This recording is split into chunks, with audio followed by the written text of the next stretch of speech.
السلام اللہ کے ایسے پیغمبر تھے جو تقریباً 950 سال زندہ رہے اور اللہ کی طرف لوگوں کو دعوت دی۔ اگر آپ کو پروفٹ سیریز میں انٹرسٹ ہے تو پلیز میرے چینل کو سبسکرائب کر لیجئے۔ چلیے شروع کرتے ہیں with the real life story of prophet نوح علیہ السلام۔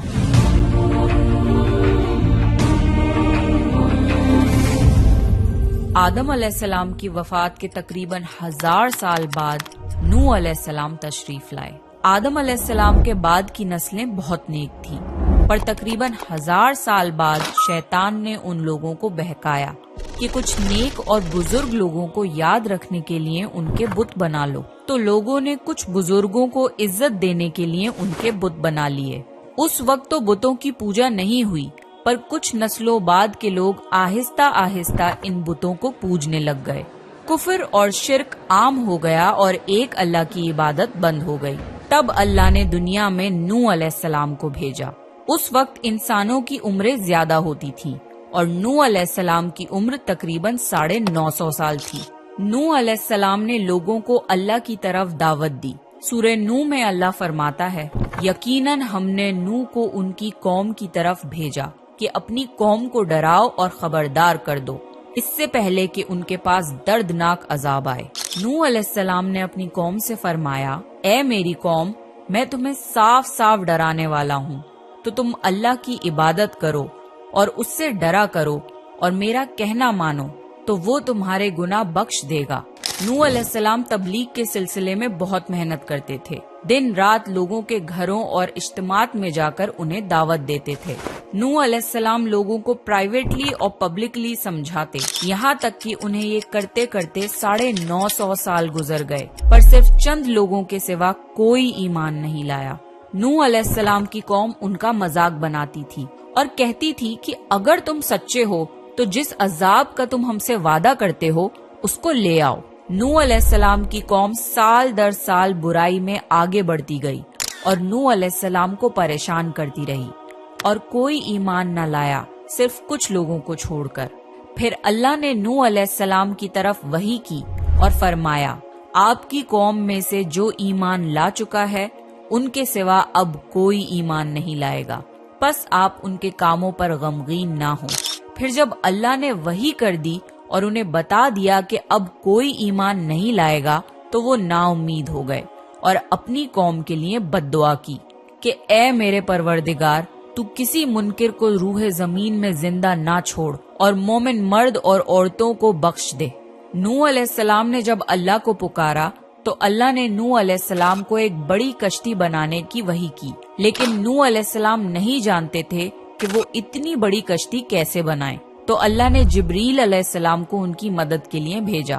نوح علیہ السلام ایک پہاڑ پہ رہتے تھے، ان کے آس پاس درخت نہیں تھے، نہ ہی پانی تھا۔ انہوں نے بہت سے درخت اگائے، پھر ان کو کاٹا اور پہاڑ پر بیٹھ کے کشتی تیار کرتے رہے۔ لوگ جب نوح علیہ السلام کو کشتی بناتے ہوئے دیکھتے تو ان کا بہت مذاق بناتے اور کہتے، یہ کیسا مجنون ہے جو پہاڑ پہ کشتی بنا رہا ہے۔ دھیرے دھیرے بہت محنت کے بعد ایک بہت بڑی کشتی تیار ہو گئی۔ ایک جگہ آتا ہے کہ نوح علیہ السلام نے یہ کشتی 100 سال میں تیار کی۔ اس کشتی کی لمبائی 300 گز، اونچائی 30 گز اور چوڑائی 50 گز تھی۔ ایک اندازے کے مطابق اس کشتی کی لمبائی 1 کلومیٹر سے زیادہ تھی اور گہرائی 30 ہاتھ تھی۔ یہ کشتی عام کشتیوں کی طرح اوپر سے کھلی ہوئی نہیں تھی، بلکہ اس کو جیسے نیچے سے بند کیا گیا تھا ویسے ہی اوپر سے بھی بند کیا گیا تھا، تاکہ اوپر سے جو بارش برسے وہ انہیں نقصان نہ دے۔ اس کشتی کے 3 فلورز تھے اور ہر فلور میں ایک دروازہ تھا۔ اللہ نے نوح علیہ السلام کو حکم دیا کہ مومنوں کو اور اپنے گھر والوں کو اور زمین پر بسنے والے تمام جانوروں کا جوڑا جوڑا اس کشتی میں سوار کر لو۔ پھر اللہ نے آسمان اور زمین میں سے پانی کھول دیا اور سیلاب آ گیا۔ اس سیلاب نے دنیا میں رہنے والے انسان اور جانور سب کو غرق کر دیا۔ طوفان کا پانی پہاڑوں سے بھی اوپر ہو گیا اور صرف نوح علیہ السلام کی کشتی اس طوفان میں باقی رہی۔ صرف وہی لوگ اور جانور بچے تھے جو کشتی پر سوار تھے۔ اتنے بڑے نبی ہونے کے باوجود نوح علیہ السلام کا بیٹا کشتی پر نہ آیا۔ نوح علیہ السلام نے اسے پکارا کہ میرے بیٹے اس کشتی میں آ جا اور کافروں کا ساتھی نہ بن۔ لیکن اس نے کہا کہ میں کسی پہاڑ کی چوٹی پر پناہ لے لوں گا جو مجھے اس پانی سے بچائے گی۔ نوح علیہ السلام نے فرمایا کہ آج اللہ کے حکم سے کچھ بچنے والا نہیں مگر وہ ہی جس پہ اللہ رحم کرے۔ باپ اور بیٹے کے درمیان یہ گفتگو جاری تھی کہ ایک طوفانی موج نے ان کے بیٹے کو غرق کر دیا۔ جب نوح علیہ السلام کے سامنے ان کا بیٹا غرق ہو گیا تو ان کی آنکھوں میں آنسو آ گئے اور وہ پکار اٹھے، اور تو نے مجھ سے وعدہ کیا تھا کہ میرے گھر والوں کو نجات عطا فرمائے گا، اور تو تمام حاکموں میں سے بہتر حاکم ہے، لہٰذا یہ ناممکن ہے کہ تیرا وعدہ پورا نہ ہو۔ اللہ نے فرمایا، اے نوح، وہ تیرے اہل سے نہیں تھا کیونکہ وہ کافر تھا۔ کفر نسب کو ختم کر دیتا ہے۔ اللہ نے نوح علیہ السلام سے فرمایا کہ آپ ہرگز وہ چیز نہ مانگیں جس کا آپ کو علم نہیں۔ نوح علیہ السلام یہ بات سمجھ گئے اور فوراً اللہ سے توبہ کی۔ فرمایا، اے میرے پروردگار، میں تیری ہی پناہ چاہتا ہوں اس بات سے کہ تجھ سے وہ مانگوں جس کا مجھے علم نہیں۔ اگر تو مجھے نہ بخشے گا اور مجھ پر رحم نہ کرے گا تو میں خرابی والوں میں ہو جاؤں گا۔ کشتی نوح علیہ السلام اور ان کے ساتھیوں اور سارے جانوروں کی نسل کو لیے پانی کی تیز لہروں پر بلندی سے چل رہی تھی، مگر زمین پر موجود ہر چیز، انسان، جانور، پرندے غرق ہو چکے تھے۔ ان میں سے کوئی باقی نہیں بچا تھا، اگر کوئی بچا تھا تو وہ تھے کشتی والے۔ نوح علیہ السلام اور ان کے ساتھی 6 مہینے تک اس کشتی میں رہے۔ آخر اللہ کے حکم سے طوفان رک گیا۔ اللہ نے زمین کو حکم دیا کہ وہ پانی نگل جائے۔